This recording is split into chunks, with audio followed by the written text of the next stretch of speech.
Bueno, yo les iba a introducir el panel contándoles un poco de la cuarta revolución industrial, que la tienen ustedes ahí en el gráfico y básicamente está determinada por la incorporación de grandes inventos dentro de la industria y la forma como nosotros como seres humanos interactuamos con esos desarrollos tecnológicos. Hay un estudio muy interesante de la UBS para el World Economic Forum, donde habla de tecnología y el impacto en las diferentes economías. Más adelante en la presentación tienen el título del estudio, pero básicamente lo que explica es en qué momentos de la historia el ser humano ha cambiado su forma de vivir debido a los inventos y a las incorporaciones industriales. Hoy en día estamos impactados por la inteligencia artificial, el Big Data, la inclusión del tema de aplicaciones en nuestra vida todos los días.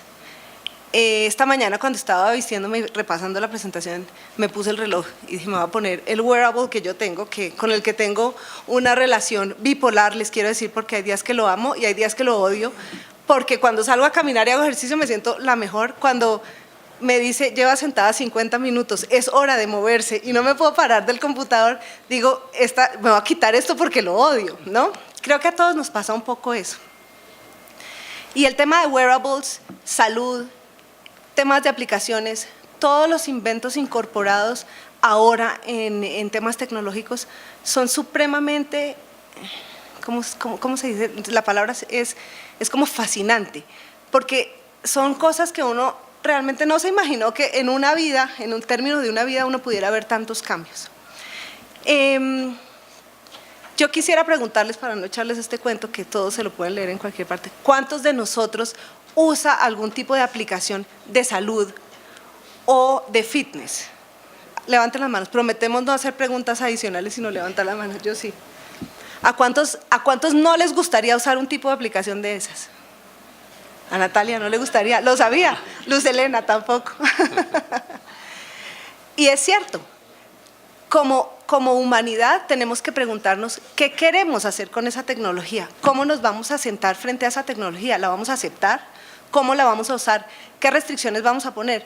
Porque este aparato hace muchas cosas geniales. Cuando yo voy a caminar por las mañanas a 4 kilómetros por hora, porque no crean que yo troto rápidamente, pongo Spotify y puedo usar unos audífonos que ya no tengo el cable y en fin, eso es lo máximo, es una maravilla, pero este dispositivo dice muchas cosas más. Me dice cuántos pasos doy en todo el día, cuántas calorías me comí, cuántas calorías quemé, cuántas tazas de café me tomé, cuántos vasos de agua me hacen falta para el día. Entonces, es una cosa genial, pero al mismo tiempo el aparato mismo va recogiendo datos. Y va recogiendo datos en muchos layers. El aparato sabe que Juanita Acosta Gómez consume 1500 calorías al día, las quema, pero puede consumir muchas más de las que quema, ¿sí? Entonces, para mí como individuo, y obviamente le pasa a todo el mundo que usa un aparato así, pues a mí puede que a mí no me importe, o sí me importe, me genere estrés o me genere lo que sea, que yo sepa cuántas calorías me comí, cuántas calorías quemé, cuántos vasos de agua me tomé, cuánto ejercicio hice. Pero, ¿qué tanto me gustaría a mí que mi médico lo sepa? Probablemente mucho. ¿Qué tanto me gustaría a mí que mi empleador lo sepa? Ya no es tan fácil responder. ¿Qué tanto me gustaría a mí que mi aseguradora lo sepa? En otro nivel más alto, y ya digamos con datos más pseudonimizados y anonimizados, podemos saber cuánto ejercicio hace la gente en Bogotá. De pronto nosotros quisiéramos que la gente en Bogotá camine más. Probablemente queremos que monten en bicicleta más, lo que está logrando no por la tecnología y el acercamiento a la privacidad, sino porque el tráfico es tan terrible que ahora en Bogotá todo el mundo monta en bicicleta. Pero digamos, ¿cómo queremos enfrentar el tema de salud pública?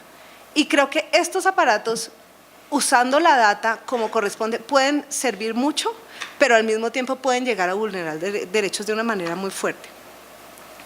Por todas esas implicaciones vemos ahora, y digamos por eso queremos hacer ahorita un panel mucho más relajado, para pensar un poquito más allá de propiedad intelectual, porque la propiedad intelectual subyace siempre y siempre ha hecho parte de la política pública, pero hoy en día con este boom de Big Data, de temas de licenciamiento, de cómo es el software, cómo inventamos, porque ahora digamos Apple pues inventa unas cosas en iOS y Android otras, pero tienen que competir, pero al mismo tiempo tienen que poder lograr que coexistan y se puedan comunicar y puedan convivir. Entonces, todo eso nos hace ver unas sinergias nuevas que son muy, muy interesantes y que hoy vamos a discutir con Arturo Cuéllar y con Andrés Umaña aquí en este panel. Aquí les dejo el título del estudio que les estaba contando de la UBS, realmente es muy interesante y le da a uno muchas luces, habla de propiedad intelectual, pero habla de muchas otras cosas, como por ejemplo cómo enfrentar el tema de los datos, cómo los gobiernos deben enfrentar el tema de los datos, cómo las empresas deben enfrentar temas de datos y en general el tema de tecnología es bien interesante. Bueno, nuestros panelistas, ahorita pueden decir si la foto sí corresponde o no, pero yo de verdad que tengo el placer de presentar a Andrés Umaña y Arturo Cuéllar, a quienes conozco hace mucho tiempo y los aprecio profundamente como personas y como profesionales porque son personas de las más altas categorías. Andrés es director para Asuntos Corporativos Externos y Legales de Microsoft Colombia, abogado de la Universidad del Rosario, máster en Derecho en la Universidad de Stanford y tiene más de 17 años de experiencia en temas de tecnología. Es miembro del Grupo de Estudios en Internet, Comercio Electrónico, Telecomunicaciones e Informática del GECTI de la Universidad de los Andes.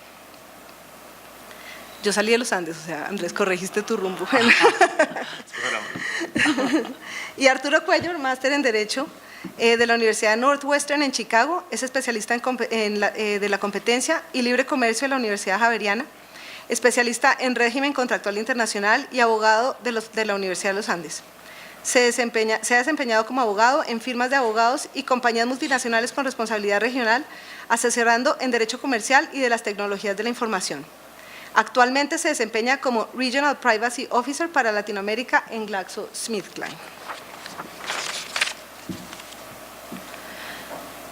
¿Cómo vamos a hacer nuestro panel? Básicamente vamos a hacer una introducción al tema y una aproximación a las nuevas tecnologías que va a estar a cargo de Andrés.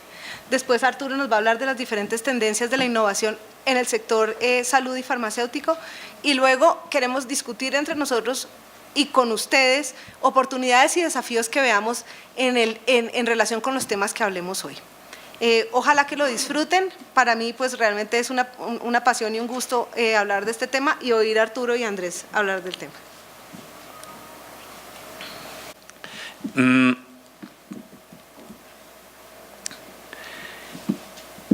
Ustedes seguramente han escuchado o en la prensa escuchamos muchísimos conceptos distintos que uno muchas veces considera que no están relacionados. Una de las cosas que quisiera hacer es mostrar un poco cuál es la relación que tienen todos estos conceptos. Ustedes escuchan hablar de inteligencia artificial, big data, vehículos autónomos, drones, blockchain, etcétera, etcétera. Pero muchas veces uno ve o uno no entiende cuáles son como los fenómenos comunes o las características comunes asociadas a estas tecnologías. Entonces quisiera muy rápidamente darles un panorama de cómo nosotros vemos esta convergencia de todas estas tecnologías emergentes. La primera de ellas, pues, todos la hemos escuchado y creo que es tal vez la palabra de moda en los que nos dedicamos a estos temas, y la inteligencia artificial, ¿no? La inteligencia artificial tiene muchísimas definiciones y tiene muchísimos desarrollos. Si ustedes piensan nuevamente en vehículos autónomos, por ejemplo, si ustedes piensan en robots que atienden en la recepción de los hoteles, si ustedes piensan en apps que permiten hacer traducciones simultáneas de un lenguaje a otro, o si piensan en software que permite competir con seres humanos en distintos juegos que antes estaban solamente reservados para los seres humanos, como el ajedrez, el Go chino, etcétera, etcétera, pues uno se da cuenta que todos estos fenómenos de una u otra manera convergen a o comprenden elementos de inteligencia artificial. Y eso ha llevado entonces a que haya distintas definiciones de inteligencia artificial, pero la más sencilla o digamos, hay como dos grandes definiciones que yo quisiera transmitirles. La primera es que inteligencia artificial es todo aquel conjunto de tecnologías que permiten a una máquina entender su entorno de la manera como los humanos entienden su entorno. Entonces, por ejemplo, en lugar de, digamos, ¿qué estamos haciendo nosotros aquí? Nos estamos viendo unos a otros, nos estamos escuchando y estamos interactuando y yo puedo tocar todos los elementos. El conjunto de tecnologías que le permiten a una máquina interactuar con su entorno de esa manera, es decir, viendo y entendiendo lo que está pasando a su alrededor, entendiendo los intercambios auditivos que se están generando en ese ambiente, son todas tecnologías que se denominan inteligencia artificial o que se comprenden dentro de lo que se llama como inteligencia artificial.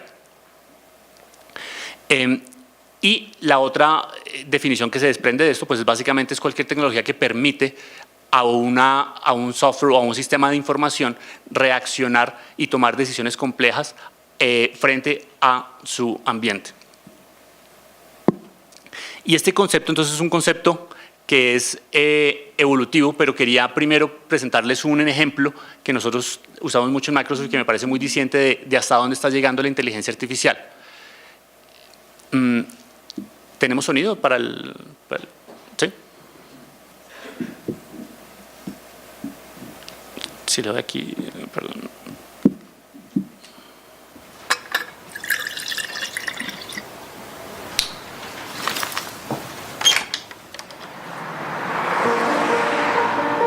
I'm Saqib Sheikh. I lost my sight when I was 7, and shortly after that I went to a school for the blind, and that's where I was introduced to talking computers, and that really opened up a whole new world of opportunities. I joined Microsoft 10 years ago as a software engineer. I love making things which improve people's lives. And one of the things I've always dreamt of since I was at university was this idea of something that could tell you at any moment what's going on around you. I think it's a man jumping in the air doing a trick on a skateboard. I teamed up with like-minded engineers to make an app which lets you know who and what is around you. It's based on top of the Microsoft Intelligence APIs, which makes it so much easier to make this kind of thing. The app runs on smartphones, but also on the Pivot Head smart glasses. When you're talking to a bigger group, sometimes you can talk and there's no response, and you think, is everyone listening really well, or are they half asleep? And you never know. I see two faces, 40-year-old man with a beard looking surprised, 20-year-old woman looking happy. The app can describe the general age and gender of the people around me and what their emotions are, which is incredible. One of the things that's most useful about the app is the ability to read out text. Hello, good afternoon. Here's your menu. Great, thank you. I can use the app on my phone to take a picture of the menu, and it's going to guide me on how to take that correct photo. Move camera to the bottom right and away from the document.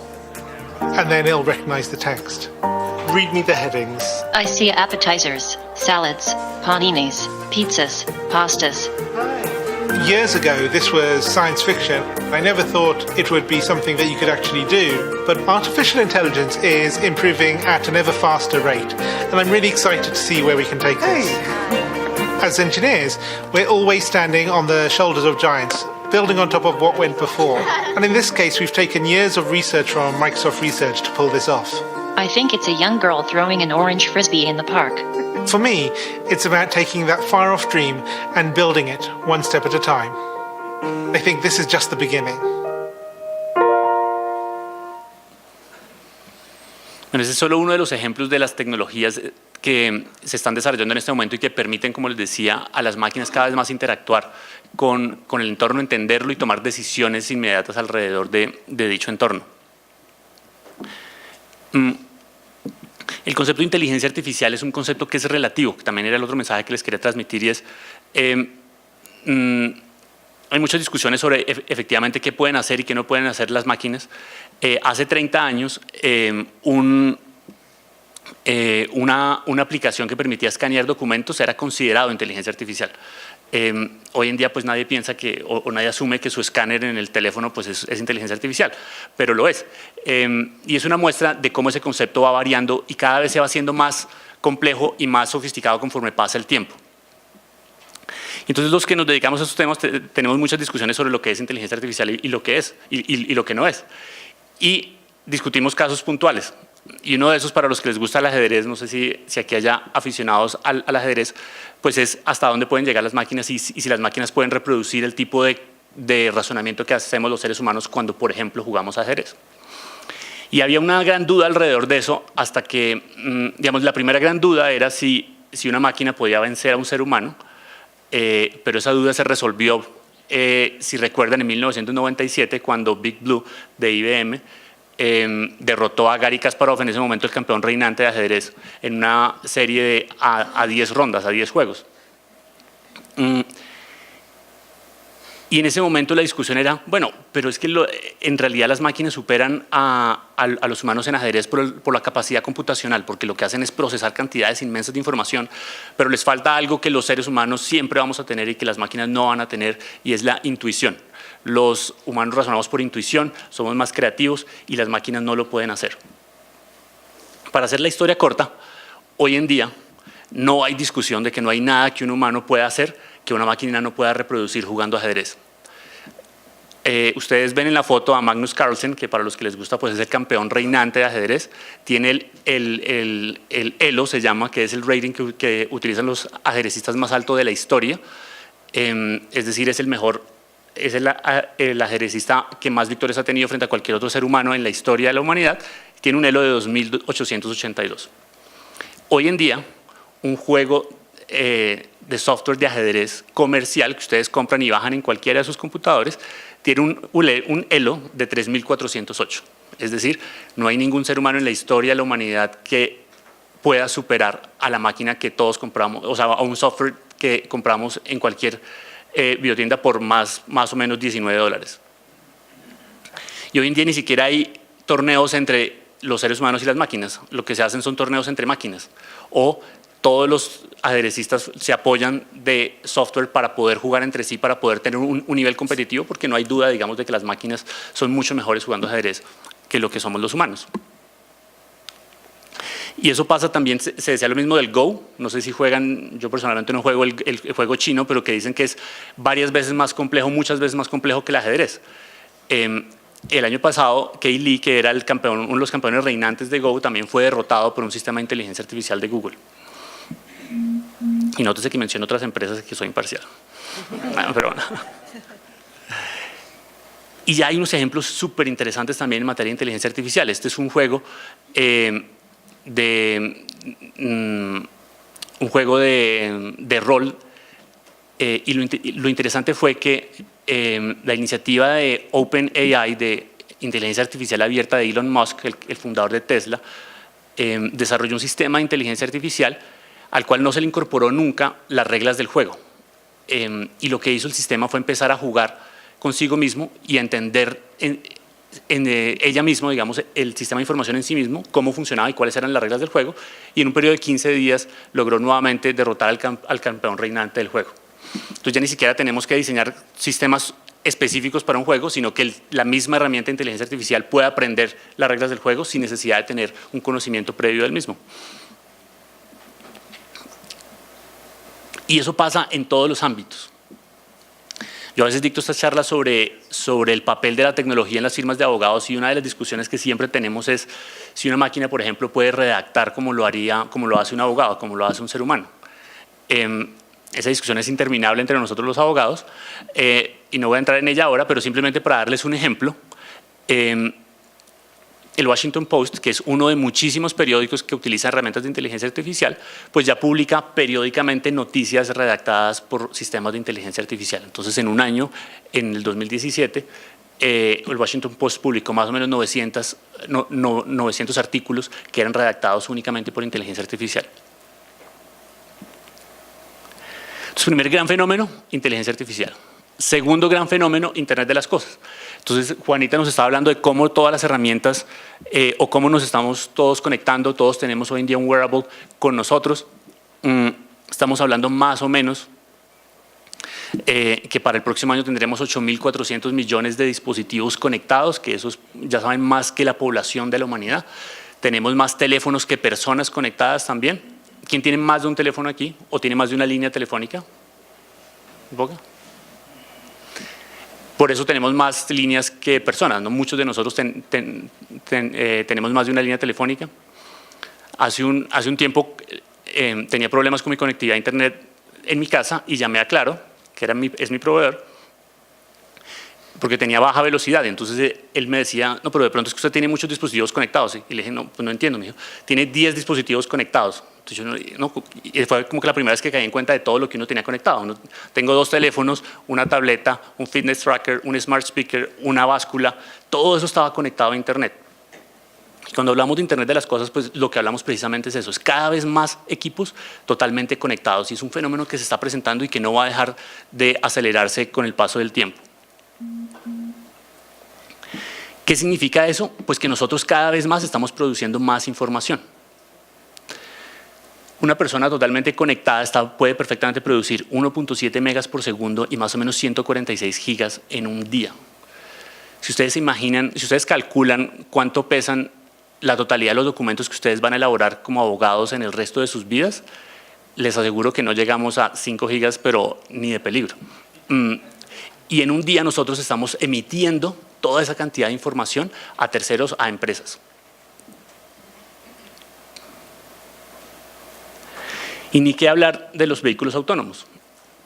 Un vehículo autónomo va a estar produciendo más o menos uno solo 4.400 gigas por día de información. Información geográfica, información de velocidad, información de movimiento, información del motor, etcétera, etcétera, información de la interacción con los otros vehículos, etcétera, etcétera.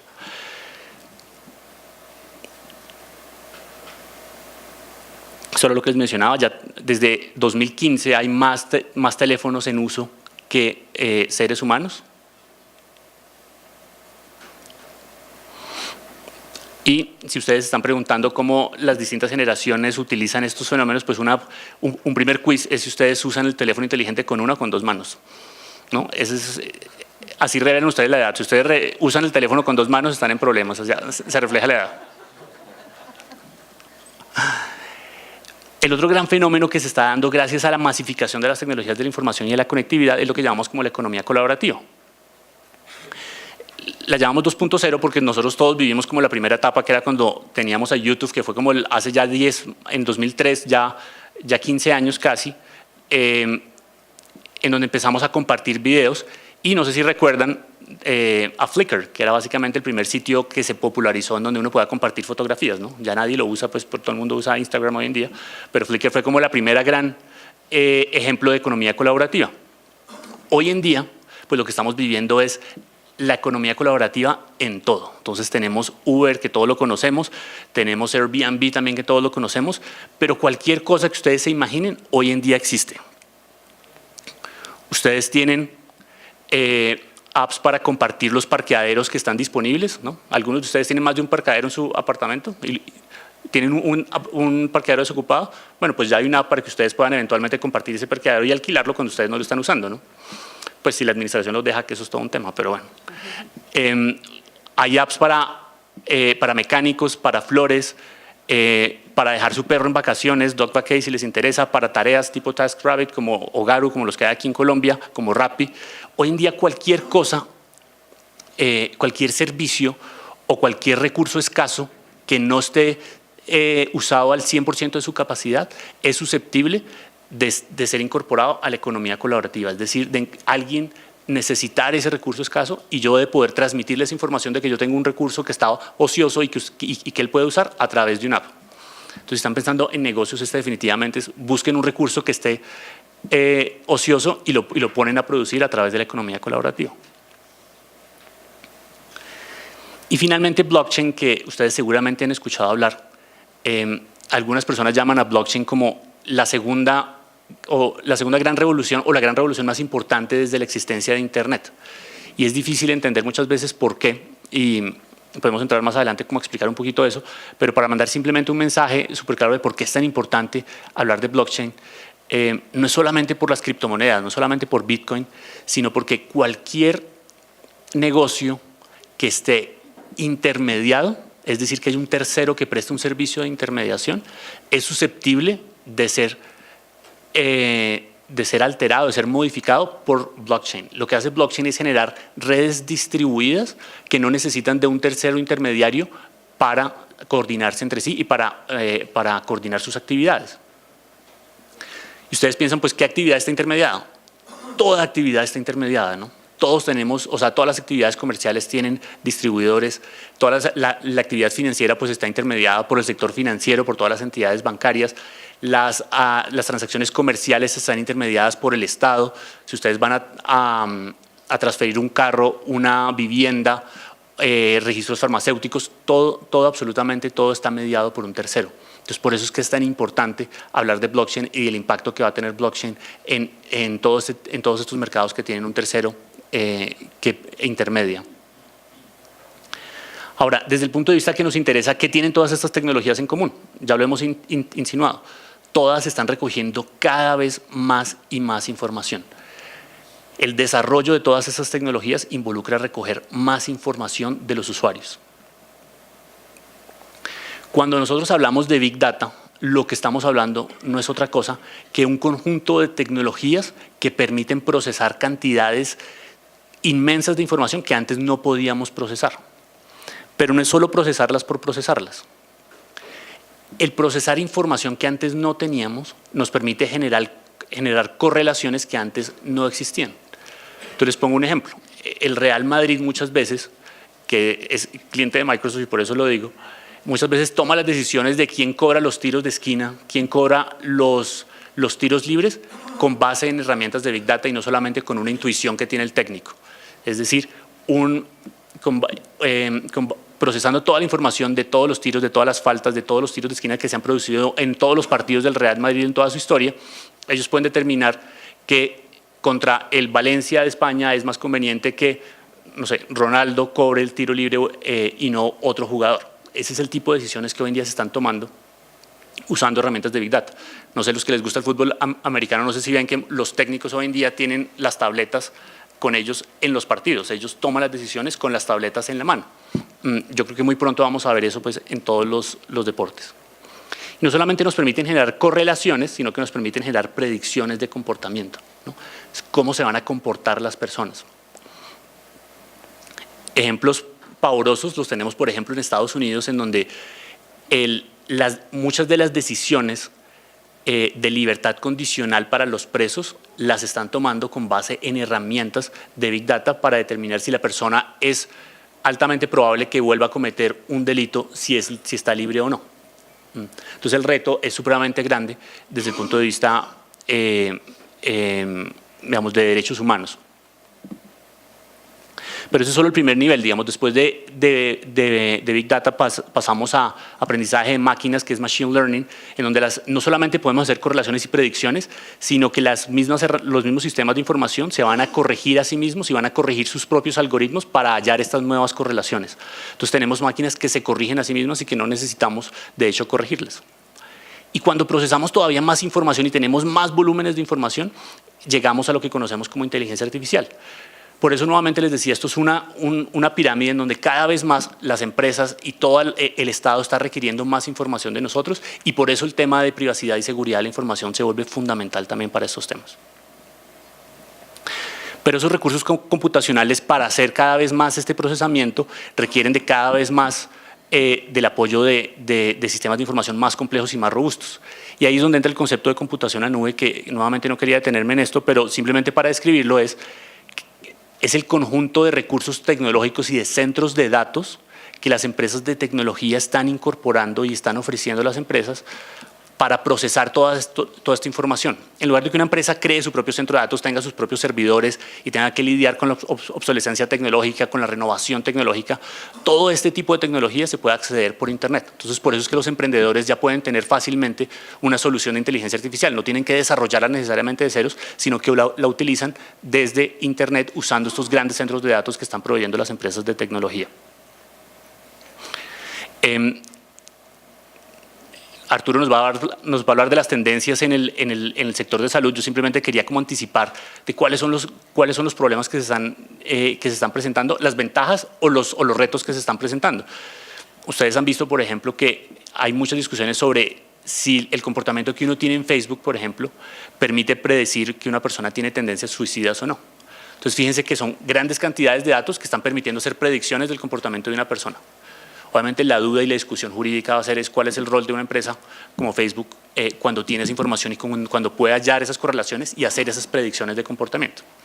Y pues no vamos a entrar en todo el tema de Cambridge Analytica, pues que es objeto que lo podemos discutir si quieren ahora en las preguntas, pero es un ejemplo más pues de los retos que enfrentamos cuando estamos usando cantidades ingentes de información. La palabra clave simplemente para cerrar, para las empresas de tecnología es el concepto de plataformas, es decir, nosotros como empresas de tecnología lo que estamos pretendiendo es servir de base para que todas las empresas, los emprendedores puedan usar estas tecnologías y desarrollarlas.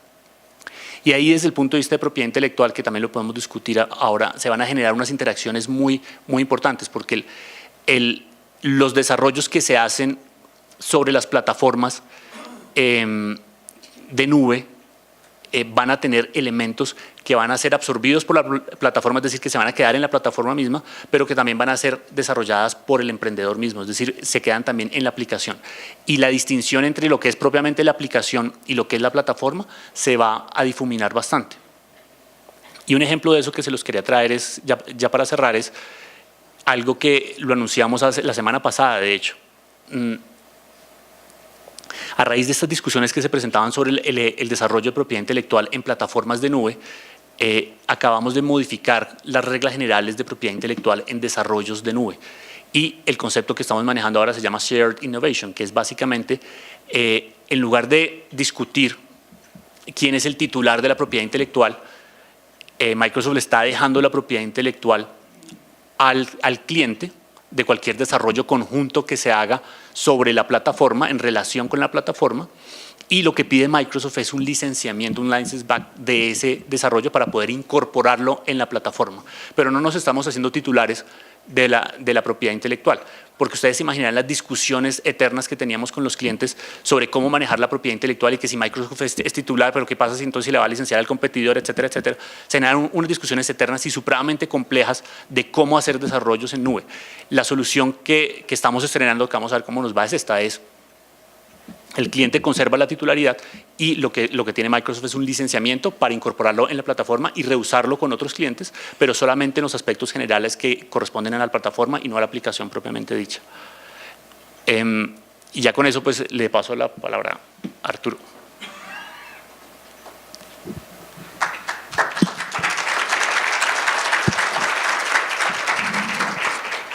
Muchas gracias, Andrés. Gracias a CIPI por la invitación. Gracias, Juanita y Andrés, por compartir este panel. Muy interesante, Andrés. Aprendí mucho. La industria farmacéutica, pues, se aplica mucho de lo que ha mencionado Andrés. Realmente es muy importante para las empresas del sector acoger la tecnología y apalancarse de ella para mejorar los procesos, para volverse más ágiles, para volverse más eficientes. Algo muy importante es, por ejemplo, usar la tecnología para transformar la forma como las farmacéuticas interactúan con los pacientes, con los médicos y con los clientes. Tradicionalmente, como lo han venido haciendo desde hace años, pues todo lo conocemos, digamos, con portales en donde, por ejemplo, los pacientes pueden ingresar al portal y entregar información de efectos adversos de los medicamentos, de cómo están utilizando los medicamentos, pueden incluso chatear con asesores a través de la plataforma. También están utilizando, por ejemplo, social listening, que son herramientas, software en donde el sector farmacéutico como que analiza lo que están hablando las personas en Twitter, en Facebook, en otras redes sociales, y analiza eso y va recibiendo información de lo que están diciendo sobre sus productos. Algo más sofisticado y algo como resultado del Internet de las cosas y de los dispositivos que todos tenemos, pues es ya que las farmacéuticas están mirando cómo reciben más información que sea más exacta, y que le permita tomar decisiones más inteligentes y más acertadas. Entonces, por ejemplo, pues Juanita y Andrés ya lo mencionaban, pues están, por ejemplo, el teléfono inteligente que todos tenemos, que incluso puede ser hasta más inteligente que nuestro laptop. Entonces cargamos todo el día con un teléfono que es inteligente, que da la posibilidad de utilizar aplicaciones, estamos utilizando relojes inteligentes, estamos utilizando otro tipo de dispositivos. Entonces, pues las empresas del sector se están dando cuenta que hay mucha más información allá afuera que tienen que recoger para tomar decisiones más importantes, más inteligentes. Es información en tiempo real y es información que es constante y tiene un alto nivel de exactitud, que no lo tiene, por ejemplo, la información que va el paciente al portal y digita ahí.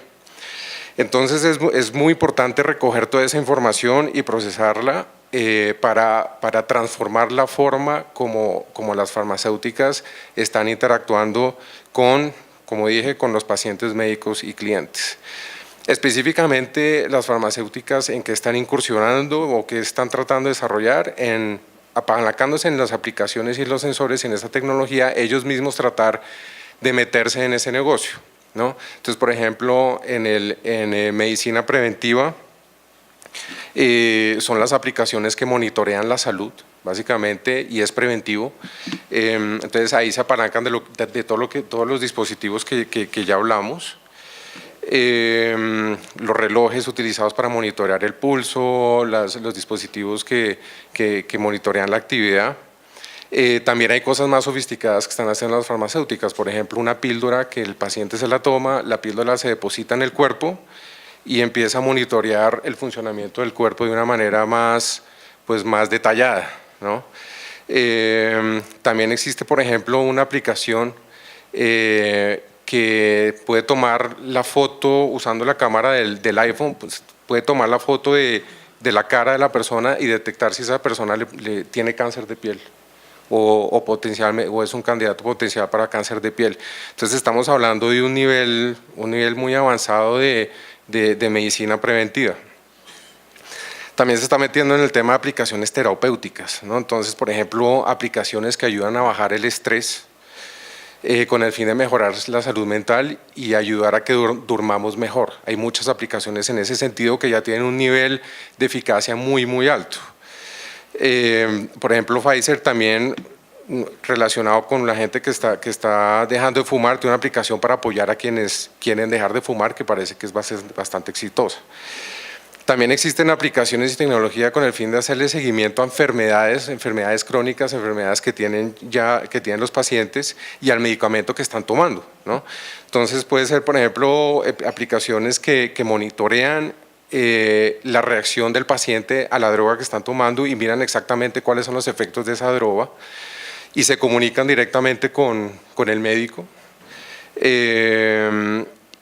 Y es algo que ya existe, por ejemplo, hay varios ejemplos. GSK tiene una aplicación muy exitosa en Europa que se llama myasthmaapp.com, myasthma app, y le hace seguimiento a las posibles causas de ataques de asma, sincroniza también esa información con los otros dispositivos que tienen los pacientes. Entonces, por ejemplo, si tiene el reloj inteligente, entonces el ejercicio cómo afecta, por ejemplo, a los ataques de asma que le están dando, y eso comparte los datos con los médicos y también con la farmacéutica y da la posibilidad tanto al médico como a la farmacéutica a entender cuáles son las causas y los efectos que está causando la medicina en eso y qué tanta efectividad tiene. Y también se vuelve algo que agiliza mucho los tratamientos de los médicos. Entonces se hicieron una investigación en UK en la que se concluyó que los pacientes que utilizaban esa aplicación entonces ahorraban 20 minutos de su tiempo en la visita al médico. Entonces, en vez de durar 40 minutos, duraba 20 minutos porque el médico ya tenía mucha información de antemano del paciente que estaba usando esa aplicación. Incluso esa aplicación fue aprobada como un dispositivo médico en la Comunidad Europea, ¿no? Entonces eso ya tiene un nivel mucho más alto, obviamente, de requisitos para el que lanza esa aplicación al mercado, pero también tiene muchas connotaciones. El hecho que sea aprobada como dispositivo médico, entonces puede disparar, por ejemplo, que las aseguradoras les den un reembolso a los pacientes. Ha sido tan exitosa que están desarrollando aplicaciones similares para otras enfermedades. Otras aplicaciones que hacen seguimiento de enfermedades crónicas, una recientemente que anunció Apple, es que está colaborando con un hospital que se llama Stanford Medical para detectar las pulsaciones, usar el Apple Watch para detectar el ritmo cardíaco de los pacientes que tienen una enfermedad particular del corazón, que se llama fibrilación auricular, que es cuando el corazón empieza a cambiar de ritmo. Entonces, las personas que sufren de esa enfermedad pueden acercarse a este hospital, les dan el sensor gratis, les dan una consulta gratis y eso empieza a realizar, a haber una interacción entre el hospital con el paciente y eso pues ayuda al hospital para poder tratarlo y también pues hay una transferencia de información entre el paciente y el médico para monitorear la medicina que está tomando, por ejemplo, qué actividades, por ejemplo, si el ejercicio le está causando eso, o sea, como que está llevando niveles muy altos. Y Apple viendo eso, pues está tratando de generar o de hacerle unos upgrades a eso para poder detectar enfermedades o para poder detectar el funcionamiento del corazón para enfermedades similares o más dañinas, ¿no? Entonces está llevando como a un nivel de sofisticación de las aplicaciones y los sensores que utiliza. Otro ejemplo muy importante, hay un smartwatch que lanzó una compañía que se llama Empática y es un smartwatch para detectar ataques de epilepsia. Obviamente, pues creo que no los predice, pero sí en el momento que una persona empieza a tener los ataques de epilepsia, entonces el smartwatch le manda un mensaje a la familia y al médico. Entonces es algo increíble, o sea, es como que ha llegado a una sofisticación muy alta. Apple también tiene ResearchKit, que es como una plataforma que le da como las herramientas a los desarrolladores de apps para que en esa plataforma desarrollen aplicaciones de salud. Entonces, ¿quiénes serían los que utilizarían esa plataforma? Digamos, los hospitales o los médicos que contratarían un desarrollador para que desarrolle ese tipo de aplicaciones. Entonces, ahí lo que haría es una plataforma para que todos los hospitales que monten aplicaciones ahí puedan recibir información de su cliente. Entonces, por ejemplo, lo que están haciendo las farmacéuticas, lo podrían hacer ya los hospitales o incluso médicos mucho más pequeños. Según un estudio, como para poner el tema en contexto, según un estudio de Ernst & Young, entre 2013 y 2017, Google o Alphabet, Microsoft y Apple han registrado 300 patentes relacionadas con salud desde el 2013 al 2017. Eso es un incremento del 40% de lo que habían registrado hace 2 años. Entonces ahí eso es un campanazo de alerta para las compañías del sector de salud, farmacéuticas y otras compañías que tienen que ponerse, o sea, tienen que meterse en el tema de la tecnología de lleno, porque si no las compañías de la tecnología los van a desplazar. Entonces las compañías farmacéuticas están viendo realmente como sus competidores más importantes, no tanto las otras farmacéuticas o las compañías del sector, sino están viendo como competidores las compañías de tecnología. Entonces, pues yo creo que la tendencia es esa, ¿no? La tendencia es que las compañías de tecnología están utilizando del sector farma y del sector salud, están utilizando la tecnología para transformar sus negocios. Desde el punto de vista de ensayos clínicos, pues las compañías farmacéuticas, un aspecto muy importante es el tema de los ensayos clínicos. Incluye pacientes que se desplazan a clínicas que están posiblemente ubicadas cerca o lejos de donde viven, para hacerse los ensayos, no sé, diarios, semanalmente. Es un tema que es bastante dispendioso para los pacientes, y el tema de la tecnología también las farmacéuticas las están usando para que no tenga que desplazarse, para que todo ese monitoreo de salud lo puedan hacer desde sus casas, ¿no? Entonces les dan sensores especiales o los sensores que ya tienen y ya pueden desarrollar medicamentos de una manera más ágil porque tienen un espectro de pacientes que están participando en el ensayo clínico mucho más amplio, dado que es más fácil para ellos participar. También usan las aplicaciones para decirle a la gente, mire, estamos haciendo un ensayo clínico para esta enfermedad, para difundir ese tipo de cosas. Algo muy importante es que están acogiendo las empresas del sector es utilizar la tecnología para lanzar medicamentos más rápidamente. O sea, transformar su proceso de investigación de desarrollo y lanzar las medicinas. Hoy en día el proceso de desarrollar un medicamento puede tardar cerca de 2 años. Son inversiones muy altas. Y cerca del 90% de esos casos que empiezan a desarrollarse, los medicamentos nunca son lanzados porque no prosperó. Entonces es algo que para las compañías del sector es muy importante, es como la esencia de ellos producir medicamentos, y entonces ellos están buscando la forma, o el sector farma estamos buscando la forma de usar la tecnología para mejorar eso. ¿Y cómo se está haciendo? Se está haciendo, por ejemplo, con lo que escribió Andrés, que Machine Learning e inteligencia artificial. Las compañías del sector farma tienen mucha información, por ejemplo, en el caso de Glaxo GSK, llevan en el mercado 300 años y tiene información digital disponible para ser analizada que va más o menos atrás de 10 a 15 años. Son datos de pacientes, que han participado en ensayos clínicos hace de 15 años para acá. Información que utilizan los investigadores, los científicos, información que usan las clínicas, ya sean clínicas propias de Glaxo o terceros, pero es información que está disgregada, o sea, es información que las compañías y sobre todo las compañías de farma que manejan tantos datos no saben muy bien dónde está, o si saben dónde está, pues no saben cómo analizarla. Es muy difícil analizar, o sea, dicen que la información y los datos es el petróleo del futuro, y yo creo que es así. El petróleo es difícil de extraer y difícil de refinar. Puede que hoy en día los datos no sean tan difíciles de extraer por todos los wearables que hay y toda la tecnología que hay, pero sí es muy difícil de refinar. O sea, hay tantos datos, hay tanto big data ahí que es imposible de analizar.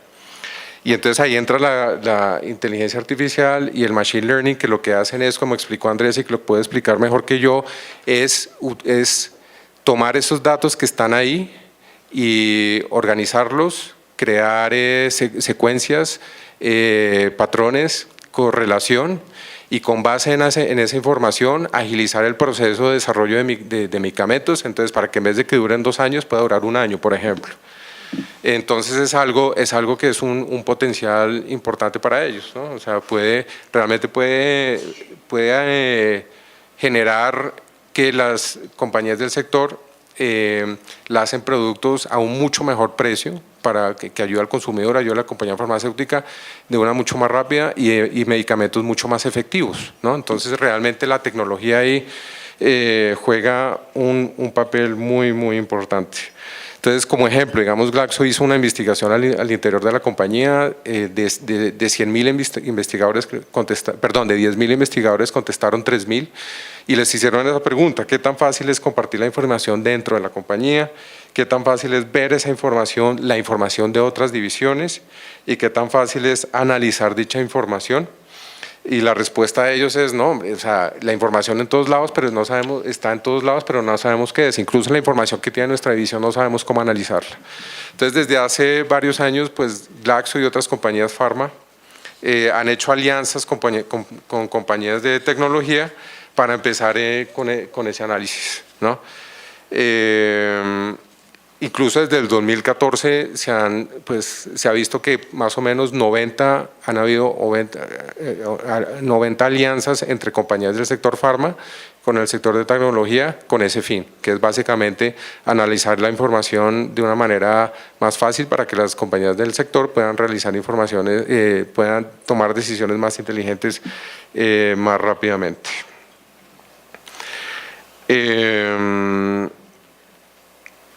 Por ejemplo, ejemplos de alianzas. Teva con Intel en el 2016 para combinar los datos de wearable devices con ensayos clínicos para una enfermedad específica de Huntington.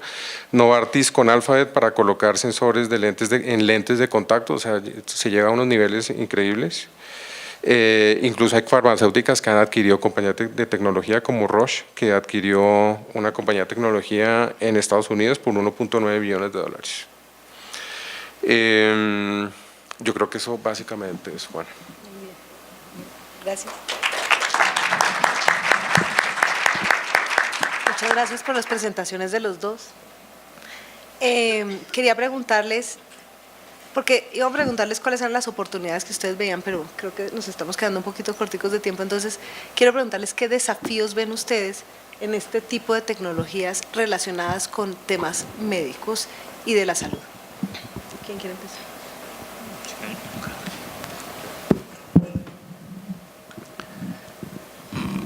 Bueno, yo creo que desafíos jurídicos hay muchísimos y de pronto ya insinuamos algunos, pero creo que vale la pena como aterrizarlos exactamente. Yo no soy experto en propiedad intelectual, entonces si estoy diciendo algo terrible me dicen. Pero yo creo que desde el punto de vista de propiedad intelectual, uno de los principales retos es que la reglamentación, por ejemplo, de bases de datos digamos, en ese momento me parece, no sé cómo llamarla, digamos, pero es simple en el sentido de que no tiene en cuenta todos los desarrollos que estamos teniendo en cuenta hoy en día y las complejidades que se están presentando. Entonces el ejemplo que les ponía es, hoy en día tenemos cualquier cantidad de bases de datos en donde no solamente la manera de estructurar la base de datos, que usualmente es el criterio, ¿no?, para generar la protección, es elemento fundamental, sino que el dato mismo es igual de importante. Temas como la propiedad del dato es una de las preguntas, digamos, fundamentales que se hacen cuando uno está discutiendo cómo manejar la información en una relación económica. Entonces, la primera pregunta que nos hacen, por ejemplo, como empresa de tecnología es, ¿ustedes se hacen propietarios o no de los datos? ¿Qué se hace con esos datos? ¿Cómo se manejan esos datos? ¿Dónde se almacenan esos datos? ¿En qué país? ¿Quién tiene acceso a esos datos? Etcétera, etcétera, etcétera. Toda esa información está relacionada en parte con los temas de quién es el titular de la base de datos. Y lo otro es, cada vez más, pues yo les decía, la preocupación de todas las empresas, de todas las entidades del Estado que están usando tecnología es adquirir más y más información. La única manera de hacer machine learning, como lo mencionaba Arturo, es tener más información. Por eso es que todo el interés es tratar de que cada vez personas y aparatos estén más conectados para poder incorporar esa información en los sistemas de inteligencia artificial y poder procesarla de manera más ágil y obtener todos los beneficios y todas las promesas de la inteligencia artificial, como digo yo. Pero hay un gran reto y es porque hay muchas dudas sobre en qué momento se genera la propiedad del dato, en qué momento se genera la propiedad sobre la base de datos. Las bases de datos son relacionales, hoy en día se cruzan unas con otras, es difícil diferenciarlas y creo que ahí tenemos, digamos, falta mucho desarrollo todavía.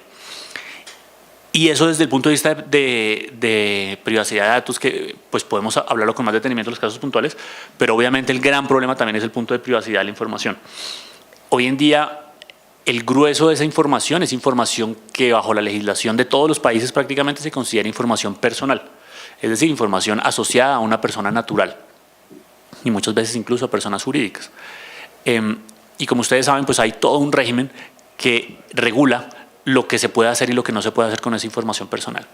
Creo que hay muchos ejemplos de todos los días. Ustedes, Luz Helena nos estaba contando hoy una nueva noticia que salió sobre YouTube, Facebook, Microsoft. Todos nosotros hemos tenido retos en donde el manejo de la información o el manejo que le damos a la información de una u otra manera genera una preocupación para los usuarios y por eso es que es tan importante para nosotros atender este tipo de requerimientos. La palabra clave para nosotros desde el punto de vista de nuestra prioridad regulatoria es generar confianza en los usuarios en el manejo que se les está dando la información y eso pasa por un respeto de las normas de protección de datos. Por eso creo que desde el punto de vista regulatorio la prioridad en este momento es lograr esa confianza a través de un sistema regulatorio pues, que proteja a los usuarios, digamos. Y yo quería preguntarle a Arturo, él me va a contestar, pero el tema de datos sensibles para la industria farmacéutica, incluido en su respuesta, que sé que va a ser mucho más amplia.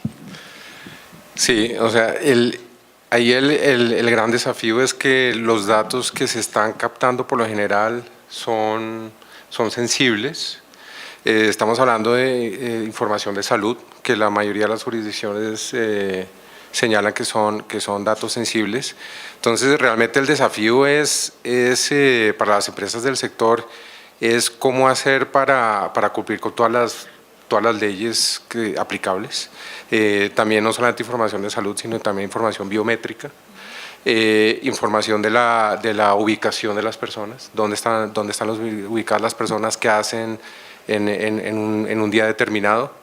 Entonces crea como un riesgo muy alto para las compañías que están recogiendo sus datos al interior de las mismas y con los proveedores, ¿no? Entonces es no solamente tener como los controles internos, sino también asegurarse que los terceros también tengan los controles internos, ¿no?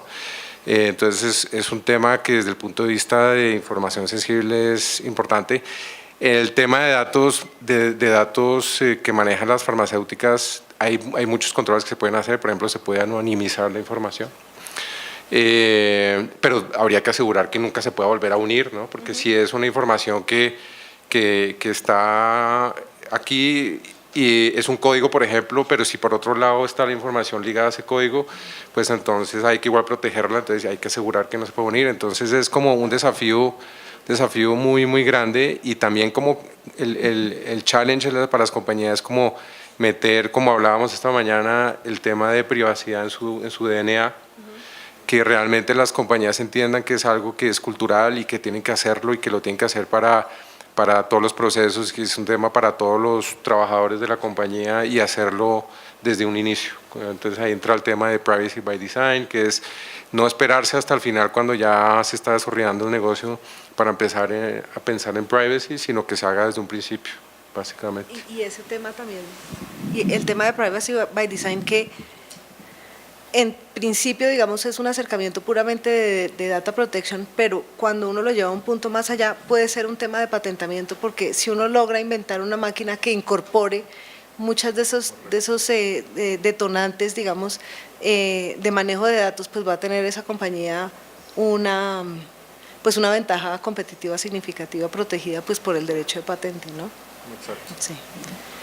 Pues gracias a los dos. Podríamos, yo creo, que seguir hablando mucho, pero pues queremos hablar con ustedes, que aprovechen, Arturo y Andrés, si les quieren hacer preguntas. Allá veo una de Marco. Bien, gracias. Gracias a ambos y a Juanita ahí por la coordinación. Un tema definitivamente fascinante, porque además nos presenta retos intelectuales y un poco hacia adelante ir visualizando qué es lo que puede venir. En esa línea, dos preguntas para tanto Arturo como Andrés.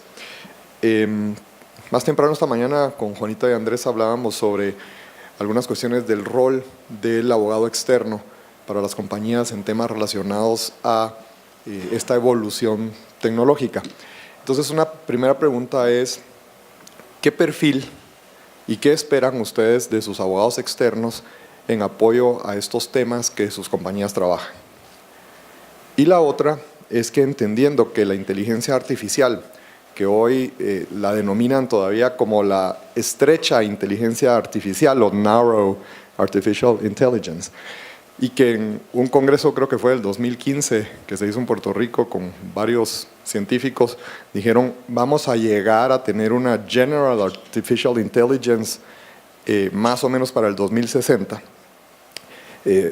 También puso preocupaciones sobre qué puede suceder si no está alineado el tema de la inteligencia artificial con los objetivos comunes de la humanidad, y que, por ejemplo, la inteligencia artificial pueda desarrollarse de manera tal que nos pueda llevar a situaciones catastróficas. Entonces viene la otra pregunta, que es, ¿cómo visualizan también ustedes el tema de las políticas públicas? ¿Deberían haber decisiones de los estados en función de cómo, y tal vez la palabra no es la más dichosa, pero regular o definir qué cosas deben estar consideradas? Vienen un montón de temas éticos, etcétera, pero la pregunta ahí sería, ¿debe haber un mayor involucramiento o no de políticas públicas alrededor del desarrollo de la inteligencia artificial.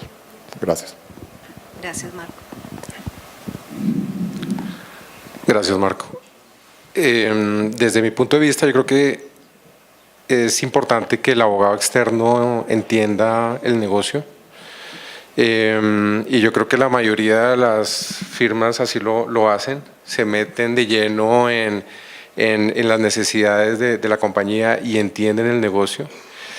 Y lo que yo he visto es también que haya como una cierta proactividad, no solamente decir, pues esto es lo que dice la norma, esto es lo que tiene que hacer, sino como que estrategias y un advice como más práctico de cómo realizar lo que dice la ley desde un punto de vista más práctico. Desde el punto de vista de inteligencia artificial, yo creo que se le va a dejar la respuesta a Andrés. El tema de regulación, yo creo que la regulación es necesaria, pero tiene que ser una regulación, y eso es como un poco lo riesgoso, que de pronto empiezan a regular y se les va la mano y se vuelve como imposible, y lo que hace es trancar la tecnología o sacar regulaciones que en un par de años se vuelven irrelevantes, porque no está a la par. Entonces es un desafío para los reguladores regular, porque yo creo que sí tiene que haber un control, pero que no frene la tecnología y el desarrollo, sobre todo en países como los de Latinoamérica, que necesita echar para adelante.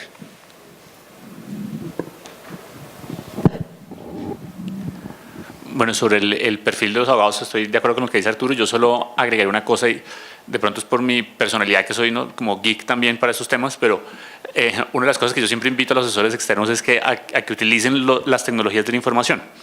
Y pongo un par de ejemplos que a mí, por ejemplo, me agradan mucho cuando los abogados externos lo utilizan, y es cuando uno, por ejemplo, está analizando la probabilidad de litigio. Los abogados externos muchas veces, si no tienen la información suficiente, lo que hacen es un cálculo como intuitivo de, no, sí, no, está difícil, de pronto, no, yo creo que nos va bien, yo creo que podemos ganar ese pleito, pero es algo supremamente etéreo. Entonces lo que yo les digo es, yo les hago preguntas como, ¿ustedes tienen sistematizados todos los pleitos asociados a este tema que han emitido los jueces colombianos en los últimos 10 años, sí o no? ¿Cuál es el porcentaje de casos de éxito en situaciones similares a las que estamos, sí o no, etcétera, etcétera? Y es muy distinto cuando un abogado le dice a uno la probabilidad de éxito con base en este análisis que yo he hecho es del 65%, a cuando le dice no, yo creo que está difícil. Eso no es lo mismo, y cuando uno tiene que hacer sus análisis internos, pues cuando uno tiene cifras y documentos es mucho más preciso en la manera de uno, o para uno tomar una decisión. Por eso es que es tan importante que yo creo que los abogados entremos en esta onda del uso de la tecnología para prestar esta asesoría y para hacer estos análisis digamos, el Big Data no es solo para analizar cómo regularlo, sino cómo lo podemos usar dentro de la profesión. Entonces ese es como el mensaje que quería utilizar, es que tenemos que usar también como abogados estas herramientas en nuestra vida diaria.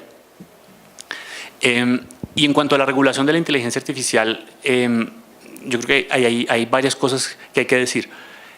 La inteligencia artificial trae muchísimos retos.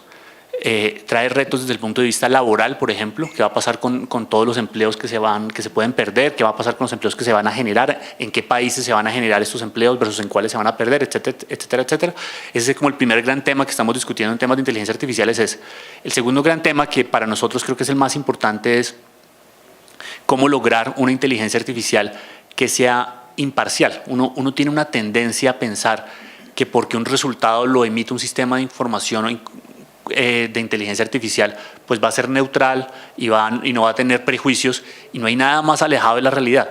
Si quienes desarrollan el sistema de inteligencia artificial en los algoritmos incorporan sus propios prejuicios, sus biases, pues el sistema de inteligencia artificial va a arrojar decisiones que tienen a su vez esos prejuicios. En el ejemplo que les ponía del uso de sistemas de información para determinar si una persona puede tener libertad condicional o no, la gran discusión es que la información que se está incorporando a esos sistemas puede estar parcializada, porque el sistema judicial norteamericano, por ejemplo, puede estar parcializado en contra de las personas de raza negra. Entonces, si el sistema como tal está parcializado y empiezan a generarse más decisiones en contra de personas de raza negra, el sistema de inteligencia artificial va a incorporar eso y cada vez menos las personas de raza negra van a tener libertad condicional, van a estar más en la cárcel y el ambiente de la cárcel los va a hacer cometer más crímenes y se genera un círculo vicioso que refuerza el prejuicio que ya tenía. Ese es el gran riesgo de la inteligencia artificial. Entonces, para resumir, digamos, para no extenderme más, como ese hay muchos otros retos, nosotros no creemos que no se van a tener esas discusiones y que eventualmente no tenga que haber regulación. Sí creo totalmente con lo que dice Arturo y es, el punto es cómo se regula y en qué momento se regula y cuáles son los mecanismos de regulación. No es lo mismo arrancando con el uso de estas herramientas. O sea, las discusiones que yo hoy estoy teniendo con las entidades públicas es cómo promover el uso de estas herramientas porque no las están usando. Entonces creo que no es el momento de, aquí en Colombia por lo menos, empezar a hablar de estos temas y de regularlos extensamente. Lo que tenemos que hacer es generar incentivos regulatorios para el uso de estas tecnologías. Cuando ya empecemos a usarlas, creo que tenemos que tener esas discusiones y no hay ningún problema con tener esas discusiones y generar la regulación que permita generar la promesa de la inteligencia artificial sin los retos que hemos mencionado acá. Sí, tengo una pregunta para el panel. Ya que se habló mucho de regulación, me gustaría conocer su opinión sobre ¿a quién pertenecerá la propiedad intelectual generada por la inteligencia artificial? ¿Podríamos hablar de modificar actualmente las legislaciones de propiedad intelectual de manera que se puedan acordar ciertos derechos a las máquinas pensantes? ¿O en todo caso, estos derechos de propiedad intelectual siempre van a pertenecer al ente que desarrolla la propiedad intelectual?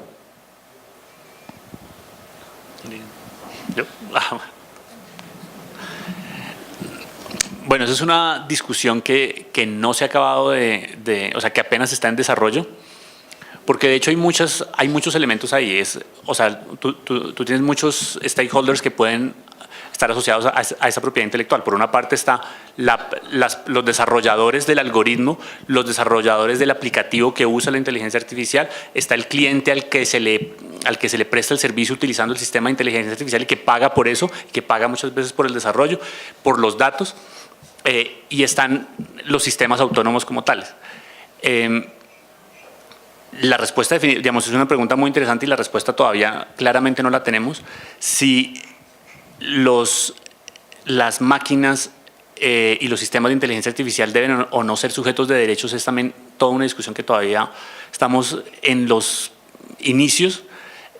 Yo personalmente creo que no estamos en el momento de tomar esas decisiones, o sea, todavía, como les digo, no estamos en un nivel de desarrollo tal que se generen esos problemas, digamos, si bien conceptualmente los tenemos y los podemos discutir, creo que todavía el ejercicio práctico no nos exige tomar unas decisiones y creo que conforme se masifique sí vamos a tener que tomar esas decisiones, pero no creo que uno tenga que estar o asustarse necesariamente por pensar que los sistemas de inteligencia artificial van eventualmente a tener derechos y van a ser considerados sujetos de derechos, porque existen muchos ejemplos de cómo nuestros ordenamientos jurídicos han venido evolucionando para cada vez más darles más derechos a este tipo de sistemas. Ya les pongo un ejemplo de blockchain que de pronto ejemplifica algo y es, hoy en día hay una entidad o una institución que se llama Decentralized Autonomous Organization en blockchain, que es básicamente un conjunto de personas que toman decisiones sobre cómo hacer inversiones en el sistema financiero a través de votaciones que hacen en blockchain.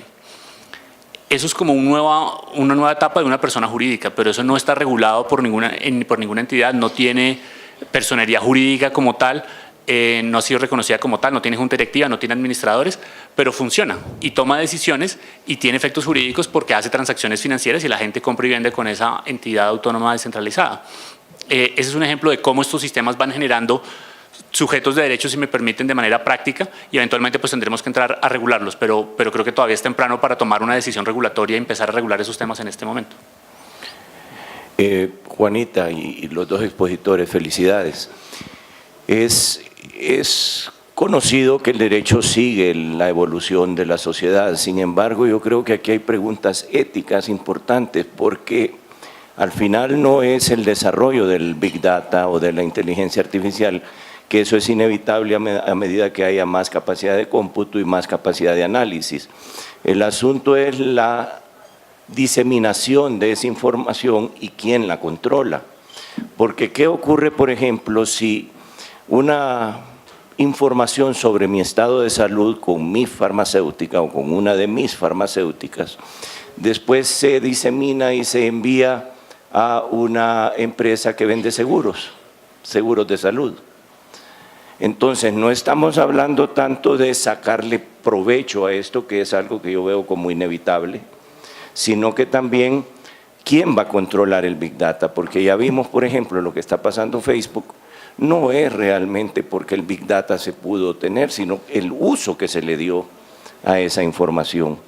Entonces, yo creo que si bien es cierto la creación de derechos, como bien lo manifestaban, para este nuevo tipo de tecnologías es algo que llegará eventualmente, no podemos de entrada dejar desprotegido al consumidor, que es el generador de la data, sobre las posibles implicaciones que esos datos, una vez en poder de pocos, puedan tener. Eso es como una reflexión y que sí quisiera saber el input de todos ustedes. Gracias. Porque aparte de prejuicios, también tenemos que ver que a veces lo que existen no son prejuicios, son intereses. Gracias, Ricardo, ¿cierto? Porque es que no te veo muy bien, pero por la voz creo que es Ricardo. Yo pienso que, no sé si Arturo quiere contestar la parte como de ética en el tema de salud y datos, y pues después no sé si Andrés quiere contestar el resto de la pregunta. Ok. Sí, lo que estamos viendo desde hace varios años es que los países están creando leyes de protección de datos, ¿correcto? Entonces yo creo que la regla general es que hay conciencia desde un punto de vista regulatorio que es un tema que se tiene que proteger y que, como usted dice, el consumidor no se puede dejar desprotegido. Vemos cuerpos regulatorios que están muy desarrollados, como por ejemplo el europeo, otros muy diferentes que son como más sectoriales, como el de Estados Unidos, y en Latinoamérica, donde hay países que tienen como un nivel de legislación un poco más avanzado que otros. Pero yo creo que en términos generales, desde el punto de vista regulatorio, sí hay conciencia sobre el tema y cada vez están saliendo más leyes de protección de datos. Pero es un tema que el enforcement es un poco difícil, pienso yo, y sí en ciertos países, aunque haya una ley, por ejemplo, el consumidor sí está un poco desprotegido. Entonces, sí hay casos en que la compañía que recibe esos datos y que controla esos datos, pues no tiene sus, aunque puede que tenga los procedimientos que exige la ley y todo eso por escrito, como que realmente estructuralmente no lo tiene como parte de su día a día, ¿no? Entonces yo creo que sí sobre todo es un desafío para los reguladores de los diferentes países crear más conciencia y hacerles ver que las compañías realmente tienen que tomar esto como algo muy importante. Entonces yo creo que la legislación está como alcanzando el tema ético y es que no se use mal esos datos y sobre todo por su sensibilidad. Vemos el caso de Facebook y Facebook, pues si uno mira Facebook como que de pronto desde un punto de vista formal, de pronto sí tenía las políticas de privacidad, tenía todo eso muy formalmente y cumplía de pronto los requisitos básicos, pero lo que ha salido a relucir, en mi opinión, es que realmente Facebook no tenía, por lo menos en su momento y de pronto hoy en día en su DNA, el tema de privacidad. Realmente no le da la importancia que se merece el tema de privacidad. Entonces, el que da los datos a Facebook realmente yo diría que no es como el cliente de Facebook, sino al revés, es como la materia prima de Facebook y los clientes de Facebook son otros, ¿no? No es uno que mete sus daticos ahí, no. Entonces es algo que tiene que alcanzar y realmente meterse al interior de las compañías.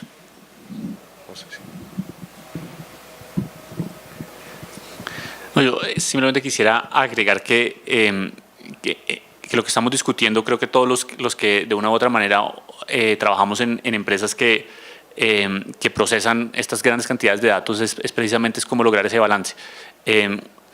Yo creo que, digamos, hay muchas medidas que se pueden tomar para proteger la información. siguiendo el principio básico de que la información siempre seguirá siendo del usuario, del titular del dato. O sea, no, las empresas tienen que tener políticas responsables en el sentido de no apropiarse de la información de los usuarios y de generar mecanismos transparentes de información a los usuarios sobre lo que se está haciendo y no se está haciendo con esa información. Independientemente de lo que pasó pues, con nuestros colegas de Facebook que están dando, digamos, todas las explicaciones del caso, creo que el tema de fondo sobre cómo mejorar ese futuro es primero generar transparencia. No sé si han visto que Facebook, una de las cosas que anunció es que va a informar qué se hace con los datos, etcétera, y si uno está involucrado en el caso de Cambridge o no. Es un ejemplo del principio de transparencia frente al usuario. Y el otro es mantener al usuario bajo el control del dato, que la entidad como tal no se haga propietaria del dato. Y hay muchos mecanismos para uno poder beneficiarse de esa información sin necesidad de violar estos dos principios o de menoscabar esos dos principios. Y Arturo mencionó uno que simplemente lo reitero y es temas como la pseudonimización o la anonimización de la información. Son mecanismos que las empresas han venido adoptando, que ya tienen implementación en el Reglamento General de Protección de Datos de la Unión Europea. Ya se menciona expresamente esta serie de herramientas que se deben implementar para poder circular esta información sin afectar la calidad y los derechos del titular del dato. Y usted mencionaba el ejemplo de la empresa de seguros porque me parece muy interesante, lo menciono porque me parece muy interesante y es, claro, uno le puede... Si uno logra respetar esos dos principios, uno puede lograr las dos cosas, y es que esa información le llegue a la compañía de seguros y que usted como usuario tenga un descuento del 10% en su prima si accede a que la información de salud esté o sea administrada por la empresa de seguros, respetando nuevamente esos principios de transparencia y control. El doctor Marco Matías.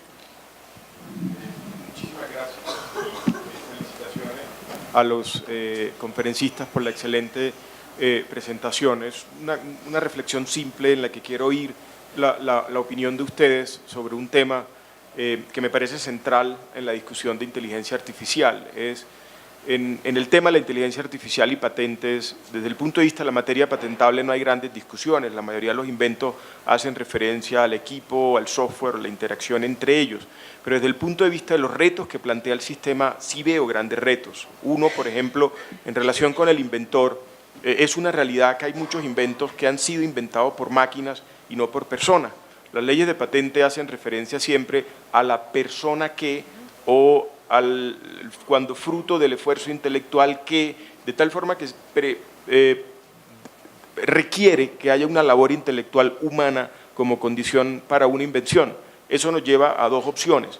En los países, que son la mayoría, donde se pide que sea una persona, se hace la ficción de entender que el inventor no es la máquina, sino quien está detrás de la máquina, quien la programó, y por ello ve uno que los aplicantes son en muchos casos los que han tenido la labor de aplicación y no la máquina. Esa ficción funciona y en muchas de las solicitudes de patente lo vemos.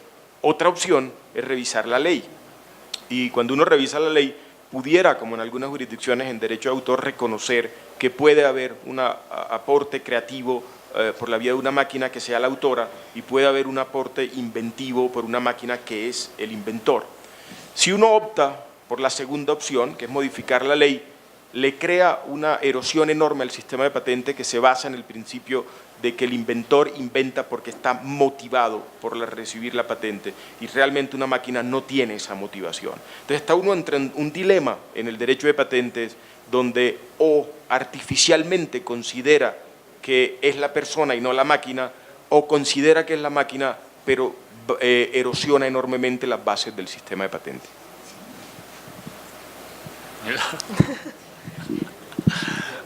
Sí. Bueno, pues gran pregunta, doctor Marco. Yo creo que mi visión muy personal, y pronto estoy demasiado imbuido en el mundo de la tecnología, entonces parcializa mi opinión.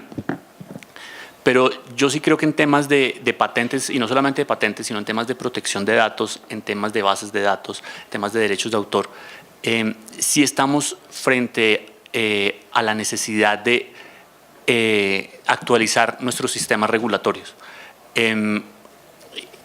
Nuevamente, de pronto es que estoy metido en esos temas y solo veo esto, pero yo sí siento que estamos en una época única en la historia de la humanidad. ¿Por qué es única? Porque es la primera vez en nuestra historia en donde estamos desarrollando tecnologías que están digamos, generando lo que se llama la singularidad, es decir, que se van a desarrollar más rápido de lo que nosotros mismos podemos predecir. Eso antes no ha existido, o sea, las discusiones que nos mencionaba el doctor Marcos sobre la inteligencia artificial son discusiones en donde el problema surge porque no sabemos lo que va a desarrollar un sistema de inteligencia artificial que es 1000 veces más inteligente que cualquier ser humano que haya existido en la historia de la humanidad. Pensar que podemos mantener los sistemas regulatorios actuales para regular ese tipo de fenómenos creo que es imposible, creo que no se puede lograr. Les pongo el ejemplo de Colombia, o sea, nosotros tenemos una ley de protección de datos que es de 2012, que se basó desafortunadamente en la Directiva de Privacidad de la Unión Europea, que es de 1995. Ahora hay un nuevo reglamento de protección de datos que entra en vigencia en mayo 25, para los que saben, de este año, y pues ya nos quedamos cortos. Entonces ya tenemos, a pesar de que es una ley que es de 7 años, que uno pensaría que es relativamente nueva, ya tiene muchas dificultades para regular temas como la inteligencia artificial. Entonces, como el caso que usted plantea en tema de patentes, pues creo que es todavía más diciente. Creo que sí necesitamos soluciones expresas, tenemos que tener discusiones de política pública sobre este tipo de problemas y llegar a conclusiones democráticas sobre el tema, porque dejar esto a la interpretación o al desarrollo progresivo de los sistemas judiciales creo que es demasiado arriesgado. Creo que se necesitan decisiones expresas de los organismos democráticos como el Congreso de la República. Yo tampoco soy experto en propiedad intelectual, pero solamente decir desde mi punto de vista y desde el punto de vista de las compañías del sector farma, con la patentabilidad se busca es poder recobrar la inversión, una inversión muy alta hecha durante muchos años, ¿no? Entonces, también ver desde ese punto de vista quién es la persona que mejor debería tener esa protección para recuperar la inversión. Bueno, pues estamos pasados un poquito de tiempo, entonces creo que no vamos a poder tener más preguntas porque ya nos pasamos como unos 10 minutos, ¿cierto? Sí. Pero pues muchas gracias a todos por la participación, a Arturo y a Andrés.